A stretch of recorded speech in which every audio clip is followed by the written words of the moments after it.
menunjukkan wujudnya setan atau iblis, bukan. Tapi ingin memberikan kesan bahwa ini perbuatan sudah menyimpang sekali, berbahaya. Maka Al-Quran memperkenalkan itu judi, mau offline mau online, ini extraordinary crime, berbahaya. Dan itu yang paling digemari oleh setan. Nah, artinya yang pertama, orang beriman tak mungkin melakukan itu. Yang kedua, perbuatan ini memiliki tingkat bahaya yang tinggi, damage, daya rusak yang sangat dalam. Dan yang ketiga,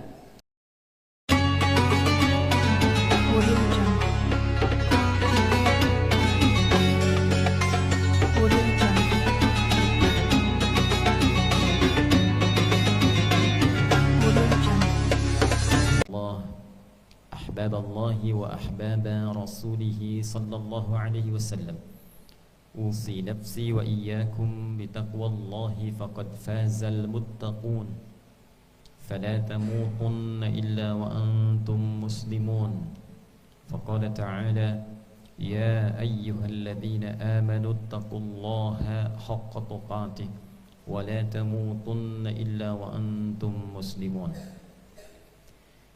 Hadirin jamaah Jumat rahimani wa rahimakumullah.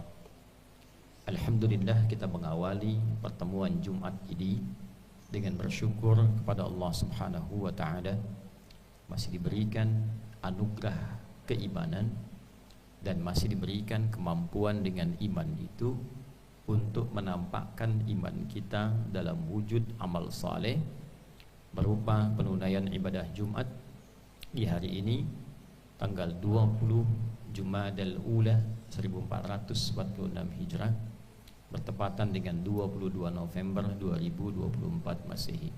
Semoga Jumat ini dijadikan oleh Allah Subhanahu wa taala sebagai Jumat yang baik dan berkah untuk kita semua. Hadirin,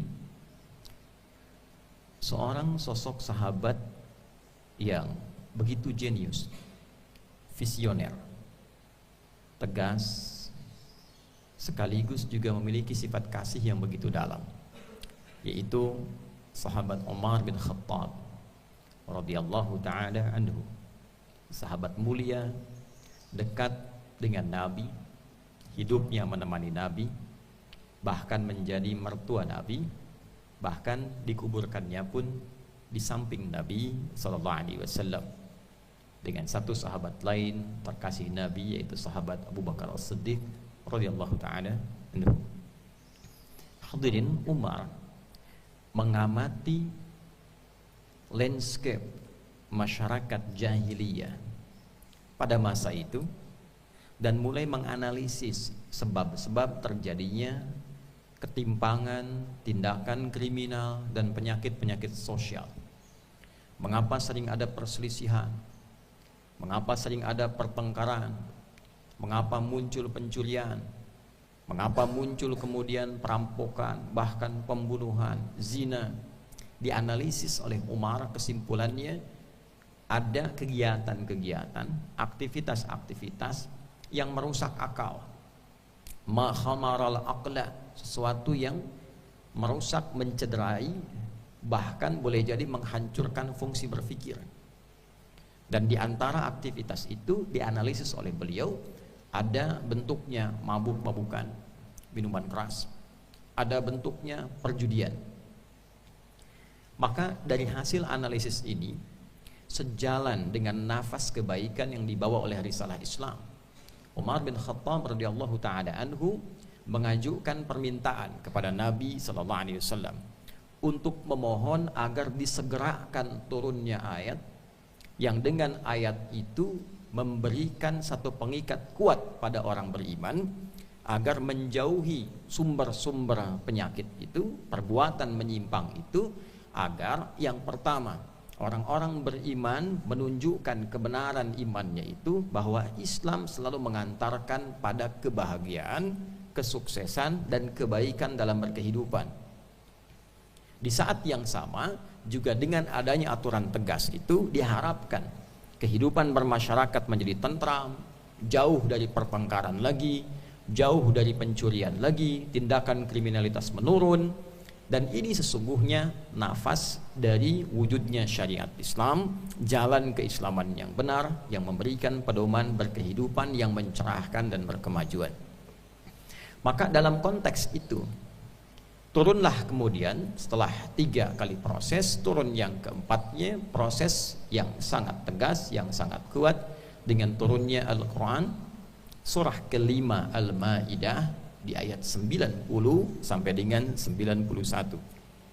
Allah Subhanahu wa taala berfirman, "Ya ayyuhalladzina amanu innamal khamru wal maisiru wal ansabu wal azlamu rijsun min 'amali syaitan fajtanibuhu la'allakum tuflihun." Innama yuridu syaitanu an yuqi'a bainakumul adawata wal baghdha'a fil khamri wal maisir wa yasuddakum an dzikrillahi wa 'anis shalah fahal antum muntahun. Ya ayyuhalladzina amanu, hai seluruh yang telah menyatakan beriman. Hadirin, huruf ya disandingkan dengan ayyuha, lalu dilengkapi dengan alladzina, dan disandingkan dengan kata iman. Ini menunjukkan panggilan untuk semua kalangan tanpa batas selama merasa punya iman, dan panggilannya sifatnya menegaskan dan mengingatkan. Kalau kita terjemahkan dengan ilmu nahwu, maka ya harfun nida linida'il qaribi wal mutawassit wal ba'id. Ayyunya munada, haknya tanbih.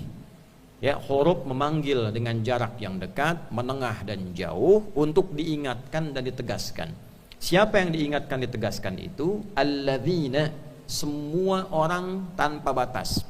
Mau laki-laki, perempuan, besar, kecil, sepanjang amanu, merasa punya iman. Jadi kalau kita terjemahkan dengan lengkap, hai seluruh yang menyatakan beriman tanpa kecuali, besar, kecil, tua, muda, punya jabatan di masyarakat, kalangan sosial, atau merasa kalangan biasa, sepanjang masih punya iman. Kata Allah, aku ingatkan, aku tegaskan. Innamal khamru wal maisiru wal ansabu wal azlamu. Sungguh, tanamkan pada hatimu yang paling dalam, yakinkan, jangan pernah ragu bahwa minuman keras itu, mabuk-mabukan itu, sekarang diterjemahkan dengan luas. Kullu ma yakhmarul aqla, segala yang merusak akal. Jadi bukan hanya minuman keras, narkotik, ya, ekstasi, sabu-sabu, segala jenisnya, karena fungsinya sama. Wal maisir, judi. Wal ansab, persembahan terhadap berhala. Wal azlam, undian-undian.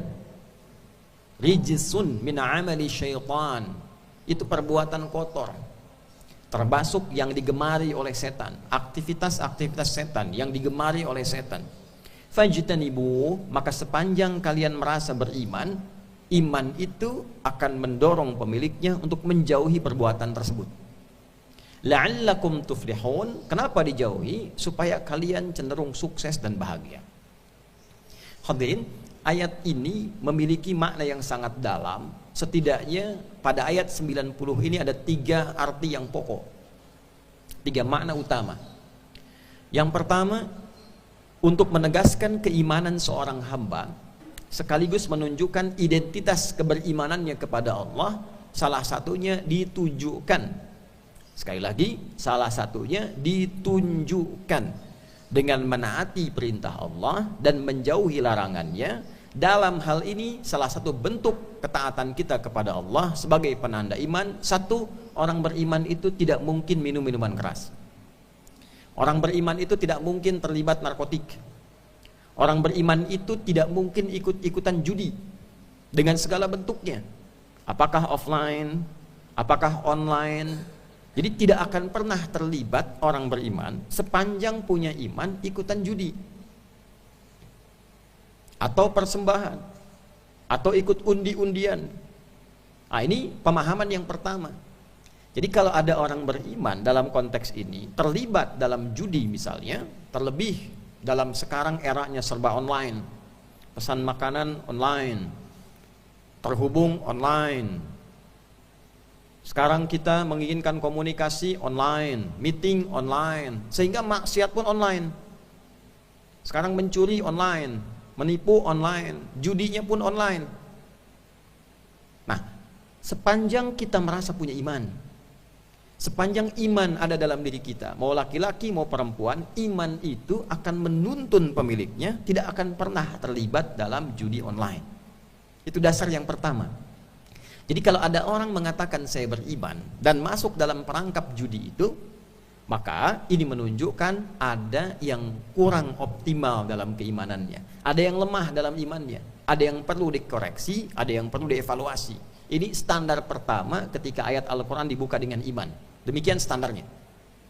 Iman disandingkan dengan salat. Alladzina yu'minuna bil ghaibi wa yuqimuna shalah. Itu yang ma'ruf. Semangat salat, kuat imannya. Lemah salatnya, malas salatnya, lemah imannya. An-nahyu 'anil munkar, dilarang judi, mau offline mau online. Ketika kita tinggalkan, ini menunjukkan iman berfungsi. Ketika ada yang melakukan, ini menunjukkan iman lemah. Yang kedua, rijsun min amali syaitan. Ini sudah viral di dalam Al-Quran, termasuk extraordinary crime, kriminalitas yang paling berbahaya, karena memang hobinya setan itu hobinya. Jadi disifati oleh Al-Quran dengan perbuatan setan, ingin memberikan petunjuk kepada kita yang menyadarkan bahwa ini tingkat diantara yang paling bahaya. Ya, mohon maaf kalau ada orang marah, semarah-marahnya untuk menunjukkan satu perbuatan yang kotor, dia berkata kan, fulan kau gitu. Ya, kita tak mampu ungkapkan kalimat itu, tapi kan kalimat syaitannya disebut, iblisnya disebut. Bukan ingin menunjukkan wujudnya setan atau iblis, bukan. Tapi ingin memberikan kesan bahwa ini perbuatan sudah menyimpang sekali, berbahaya. Maka Al-Quran memperkenalkan itu judi, mau offline mau online, ini extraordinary crime, berbahaya. Dan itu yang paling digemari oleh setan. Nah, artinya yang pertama, orang beriman tak mungkin melakukan itu. Yang kedua, perbuatan ini memiliki tingkat bahaya yang tinggi, damage, daya rusak yang sangat dalam. Dan yang ketiga, fajtanibuhu la'allakum tuflihun, seyogyanya dijauhi supaya sukses dan bahagia. Pengertian terbaliknya, mafhum mukhalafahnya, orang yang terjerat dengan judi online misalnya di era sekarang, itu kecenderungannya pasti akan jauh dari kebahagiaan dan bisa menghancurkan kesuksesan yang sedang dititi. Anda meniti karir, tiba-tiba terlibat judi online, itu karir bisa habis. Betapa kita lihat kemarin, orang-orang yang terlibat dengan judi, punya karir selesai, punya harta ditelusuri habis. Lalu yang kedua apa? Falah, kebahagiaan hilang. Jadi saking bahayanya judi online ini, ya 15 abad yang lalu, sifat judinya, dulu tidak ada online, dulu offline, tapi sama-sama judi. Sifat judinya diantisipasi dan diberikan penilaian bahwa ini bisa merusak, menghilangkan kebahagiaan, mendamage, menghancurkan karir bahkan yang sedang dititi. Itu 3 hal pokok pengingat dalam Al-Quran bagi orang yang masih yakin saja dengan hukum Allah, bagi orang yang beriman. Artinya pola hidup sehat itu pola hidup yang selalu mempertahankan penjagaan pada akal supaya sehat, pada hati supaya sehat. Miras itu dan narkotika itu merusak akal. Judi itu juga merusak kepada jiwa. Bagaimana taunya pengaruh judi dan miras itu kepada jiwa? Maka ayat 91-nya memberikan kelengkapan yang sangat luar biasa. Innama yuridu syaitanu ayyuqi'a bainakumul adawata wal baghdha'a fil khamri wal maisir. Anda yang hafal Al-Quran atau yang belum hafal bisa dicek tuh, bandingkan ayat 90 dengan 91. Yang 90 kan disebut 4 tuh, al-khamru wal maisir, al-ansab dan azlam. Tapi ketika 91 di highlight 2, fil khamri wal maisir. pada mirasantika dan judi. Ya, damage-nya apa? Satu, kata Allah, ya, yang disukai oleh setan melalui judi itu dan melalui minuman-minuman keras dan narkotika, dampak damage yang pertama melahirkan permusuhan dan pertengkaran. Ayyuqi'a bainakumul adawata, permusuhan, wal baghdha, dan pertengkaran. Jadi orang yang terlibat judi itu potensi besar untuk bertengkar. Potensi besar untuk bermusuhan. Ya. Betapa kita miris mendengar dan melihat berita saat ini seorang anak itu tega menghabisi ibunya karena hanya tidak diberikan uang sekian, ternyata ingin dipakai judi. Ada yang mencuri motor tetangganya supaya bisa judi. Ada yang untuk beli narkotik, nyuri beras di rumahnya, ditukar untuk beli sabu-sabu. Ini bahaya. Dan ini bom waktu. Puncaknya apa? Sudah terjadi 14 abad yang lalu. Jahiliyah jadinya. Saling teror, saling lukai, saling rampok, membegal. Jadi judi itu bahayanya penyakit sosial yang kalau terjadi dampaknya ke sosial itu semakin luas. Pasti kacau. Kalau sudah kemudian penyakit judi ini, apalagi yang online, kelihatannya kecil-kecil, 1000, 2000, tapi sampai ke orang-orang di kaki gunung, di daerah, itu tinggal tunggu waktu bencananya. Persamaannya otomatis, kalau ini tersebar, ini menunjukkan nanti kekacauan sosial akan meningkat. Wa yasuddakum an dzikrillah. Nah, kalau sudah masuk dalam perbuatan judi, senang mabuk, zikir pasti berkurang. Salat sudah mulai tidak ingat, apalagi baca Al-Quran. Harta sudah kurang berkah, zakat tidak dilakukan, maksiat terus jalan, nafsu terus dipenuhi. Wa anis sholat sudah mulai tertinggal. Nah, ini tadi penyakit akal, penyakit hati. Kalau hatinya lumpuh, otaknya tidak bergerak, maka sudah jadi penyakit dalam kehidupan. Ya. Sekarang banyak orang pintar, hatinya mati, jadinya pencuri. Yang mencuri itu kan pintar-pintar. Yang korupsi pintar-pintar. Pintar, inovasinya tinggi, daya inovasi, kreativitasnya. Digunakan untuk apa? Mencuri. Untuk korupsi, karena hatinya mati. Nah, yang paling bahaya kalau judi pun sudah masuk di dalamnya. Gabung, itu perilakunya pasti akan ketemu. Mabuk iya, ya, pakai hal-hal yang juga merusak akal iya, obat iya, itu yang bahaya. Maka setelah dijelaskan semua ini, Allah menegaskan pada kita, fahal antum muntahun, mau nggak berhenti? Nah, fahal antum muntahun, apakah belum cukup keterangan ini membuat anda berhenti? Nah, Al-Quran demikian. Artinya ayat ini ditujukan pada siapa? Yang terjebak pada judi online, yang terjebak pada mabuk-mabukan, yang kadang pakai obat, narkotik. Allah terangkan, berhenti. Dulu sudah ada yang begitu. Bahayanya merusak, membahayakan, menyengsarakan, menghancurkan kondisi sosial. Berhenti, kata Allah tuh. Kalau kamu merasa beriman, tak mungkin kau berbuat seperti itu. Pasti nanti sholatnya berkurang, zikirnya hilang, rusaknya bertambah, kebahagiaan di keluarga hilang. Ya, sembunyi-sembunyi kan gak terasa itu. 10.000, 5.000, 2.000, lama-lama ketagihan, jadi candu, ya, kas rumah tangga habis, biaya untuk anak sekolah diserap ke situ, lama-lama hilang. Bahagia tidak ada, rumah tangga rusak, karir pun hilang. Fahal antum muntahun, maka belum cukuplah semua ini membuat anda berhenti. Nah, pada yang pemakai pelaku saja diminta oleh Quran dengan tegas berhenti. Apalagi kita yang tidak bersentuhan dengan itu, jangan coba-coba masuk. Itulah sebabnya kenapa dibuka dengan iman. Jumatan dibuka dengan iman. Ya ayyuhalladzina amanu, larangan judi mau offline mau online dibuka dengan iman juga. Ya ayyuhalladzina amanu. Maka Jumat ini pembekalan yang sangat efektif mencharge iman kita lagi. Masih punya iman tidak?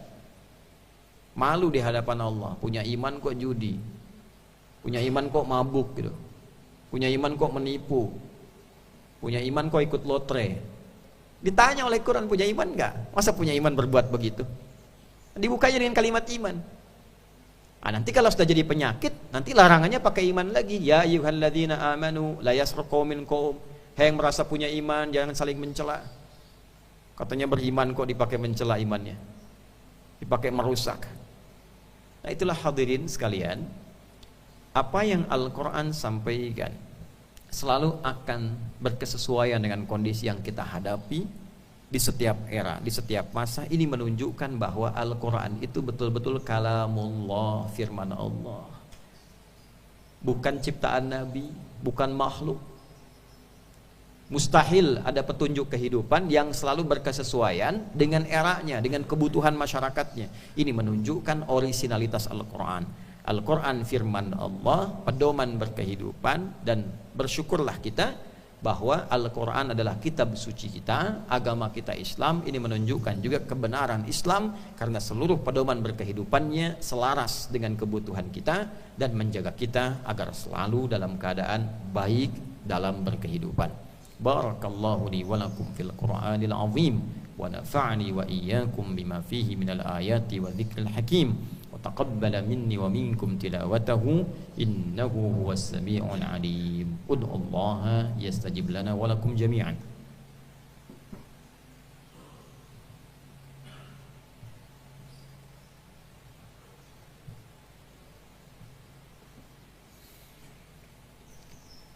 Alhamdulillah wassalatu wassalamu ala rasulillah Nabiyyina wa sayyidina Muhammad ibn Abdillah wa ala alihi wa sahbihi wa man walah.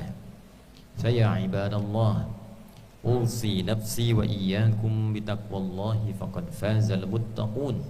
Fala tamutunna illa wa antum muslimun.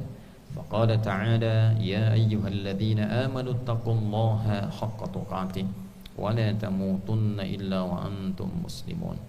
Ibadallah, sebelum kita berdoa kepada Allah Subhanahu wa ta'ala, penting dipahamkan bahwa satu, jaga selalu iman kita dengan menunaikan amal soleh dan menjauhi perbuatan salah. Kedua, di antara perbuatan salah yang berbahagia itu, yang berbahaya, menghilangkan kebahagiaan, salah satunya adalah perbuatan judi, terutama yang sekarang marak adalah judi online. Jauhi, karena itu bisa mengurangi iman kita, melemahkan iman kita. Yang kedua, perbuatan itu disenangi oleh setan.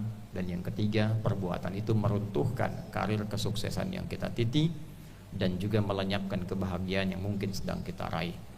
Selanjutnya, Allah memberikan penjelasan bahwa yang dimaksud kesenangan setan, dari sumber-sumber itu akan muncul permusuhan, pertikaian, ketidakselarasan, ketidakharmonian.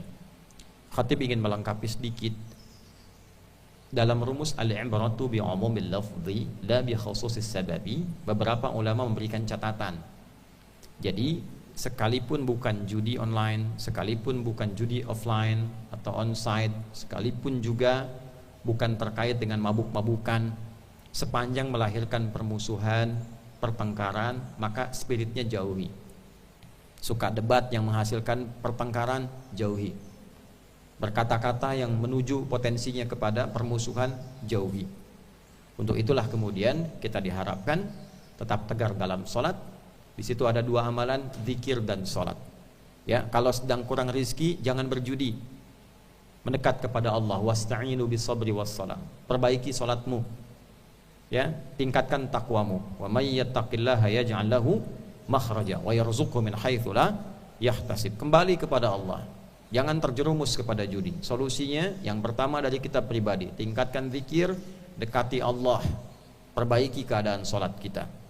Yang kedua tentunya kita mendorong dari unsur pemerintah, semua bersatu dengan semangat yang sama memberantas judi online ini secara serius, dari mulai bandar sampai dengan ke bawah-bawahnya. Jika memang kita menginginkan kehidupan di negara kesatuan Republik Indonesia ini berlangsung dengan bahagia, makmur, mencerahkan, dan berkemajuan.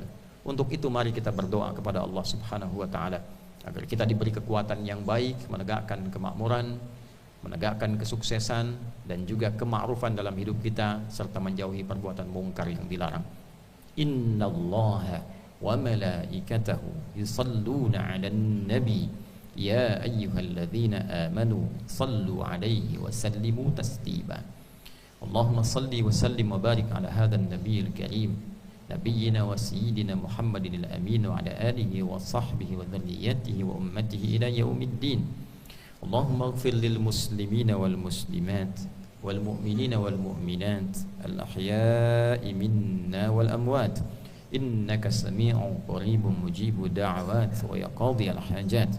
ربنا لا تدع لنا في مقامنا هذا وفي كل مقام ذنبا إلا غفرته ولا هما إلا فرجته ولا دينا إلا قضيته ولا مريضا إلا شفيته ولا حاجة من حوائج الدنيا والآخرة فيها لك رضا وفيها لنا الصلاح إلا قضيتها يا أرحم الراحمين. اللهم أصلح أحوالنا ما يقربنا إليك يا أرحم الراحمين. آت أنفسنا تقواها وزكها أنت خير من زكاها أنت وليها ومولاها. اللهم إنا نعوذ بك من الخمر والميسر والأنصاب والأزلام وقربنا يا الله إلى الفلاح يا أرحم الراحمين. واجعلنا من الذاكرين واجعلنا من المصلين واجعلنا من عبادك المؤمنين المتقين. اللهم يا خير الناصرين اللهم انصر إخوتنا في فلسطين وفي كل مكان المبتلين واجعل أحياءهم مجاهدين في سبيلك وموتاهم شهداء وألحقنا معهم في رحمتك يا أرحم الراحمين. واحفظ بلادنا أندونيسيا واحفظ يا الله أمراءها ورؤساءها واهدهم إلى صراطك المستقيم ليخففوا حسابهم يوم القيامة يا أرحم الراحمين. واجعل علماءنا مخلصين لك الدين. ربنا آتنا في الدنيا حسنة وفي الآخرة حسنة وقنا عذاب النار. ونسألك تمام البركة والرحمة لهذه المدرسة مدرسة أخيار ومعهدها ميرا ولمن أسسهما يا أرحم الراحمين ولمن اعتمرهما يا رب العالمين. وصلى الله على سيدنا محمد وعلى آله وصحبه وذريته وأمته إلى يوم الدين. وآخر دعوانا أن الحمد لله رب العالمين. عباد الله إن الله يأمر بالعدل والإحسان وإيتاء ذي القربى وينهى عن الفحشاء والمنكر والبغي يعظكم لعلكم تذكرون ولذكر الله أكبر والله يعلم ما تصنعون. أقيموا الصلاة يرحمكم الله.